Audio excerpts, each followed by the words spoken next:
every illness has a reason. We can accept that. And the reason is in the soul. Do we need any doctors? Or we ourselves could be our doctors? Because we can heal ourselves. Yes, this is a very important question. And Ayurveda has very well touched it. Ayurveda has a theory of Svabhava Parambhad, claiming that each individual has a power of healing. The nature has made a very sophisticated, beautiful body. So nature will not forget to give a power of healing so that you heal yourself. So whenever you become sick, there is a spontaneous process of healing. Even now, modern science knows that there are many diseases which afflict you, and gradually the disease goes and you become healthy, because the body has its own power to heal, to rectify. And this theory was very well recognized in Ayurveda as the theory of Svabhava Parambhad, means to become healthy, natural self-cure. So we all have power of healing, definitely. How would you define, or how does the Ayurveda define health? What health is?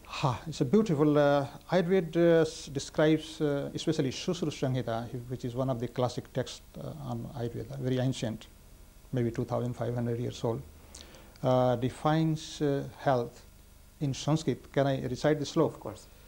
He writes, Samadoshaha samagnischa samadhatu malakriyaha pasannatmendriya manaha swastha ityabhidhiyate. Healthy is one whose body is healthy, whose mind is healthy, whose senses are happy, and whose spirit is also happy.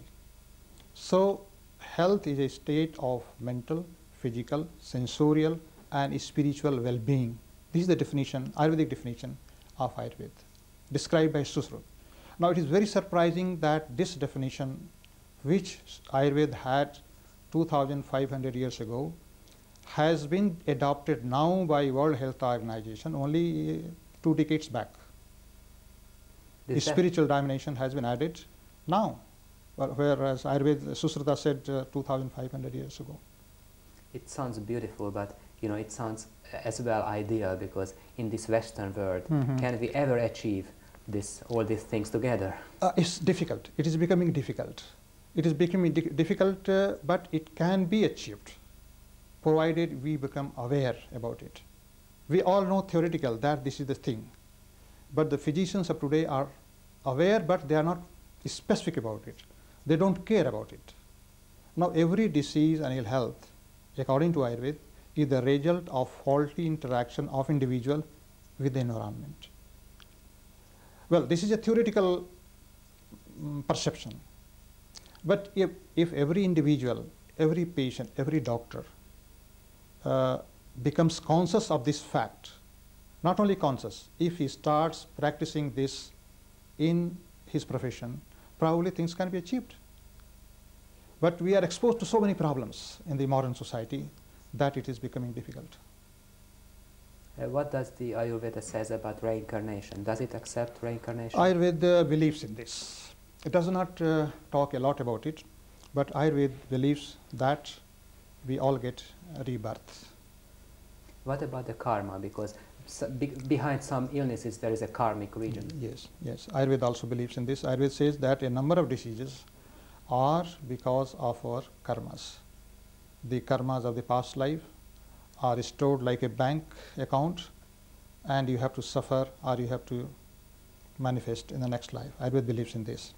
And they also describe a separate discipline how to tackle with these problems. That kind of treatment is called Daiva Vyapasraya Chikitsa, divine therapy. Although these things are not very much practiced now, but in the classical Ayurveda, especially in Charak Samhita, this book, you find mention of all these different methods are described for treating the karmaj vyadhis. The vyadhis or disease, vyadhi means disease caused by the karma. So Ayurveda believes this, but Ayurveda does not devote its whole energy on this. Ayurveda is more biological than spiritual. How would you define karma itself? How? How would you define karma itself? What is karma? Yes, karma means action. Karma is a Sanskrit word. Karma means action. Whatever action we do in our lifetime, something is good, something is bad, I personally believe that the karma means a karma or action which is in your interest and also in the interest of the society as a whole is good karma. And a karma which is only in your interest and against the interest of others is bad karma. And for that you have to repay, because you are harming others, you are hurting others. Therefore, that goes in your negative balance, negative account, and that you have to suffer sometime. So these are the beliefs. So we have to collect good karma. Yes. If you collect good karmas, you have a good life in future, good time. If you have negative, you go in negative. These are all beliefs. I don't have scientific, so-called scientific proof for it. But these are all very well thought of in all Indian thought, not only in Ayurveda, also in Indian religion and Indian philosophy. There is a Sanskrit term as well, samsara. Do you believe in Samskara, that? yes. Samskara, see, in India, everybody, there are 16 samskaras. When you are born, since then, at different stages of your life, you are given some samskara. It is only to mold your life towards goodness. Samskara means transformation. You are already transformed through your previous life, but even in this life, when you are born in your family, there is a possibility that you can be transformed, you can be improved to some extent, and for this we give samskara. What is the role of God in Ayurveda, if there is any? Well, God, the word God itself is a little complicated. Ayurveda has a different meaning of God. Not only Ayurveda, all Indian thoughts. In fact, if I am not very critical, I should say that Ayurveda or Indian philosophy does not believe in God. They believe in something real, reality. If there is anything like God, it is present in every individual. Every individual is God from that point of view.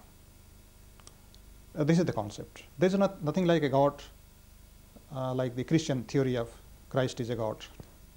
No, we are all gods from our point of view. We are all immortal. This is why in India is popularly said, no Hindu dies, no Indian dies. He always lives. He only changes the body.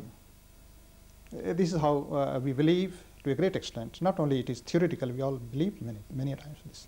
Well, I agree 100%. You agree, so good. Let's get back to Ayurveda a bit. How would you make a diagnosis? Ayurveda has very elaborate diagnostic methods.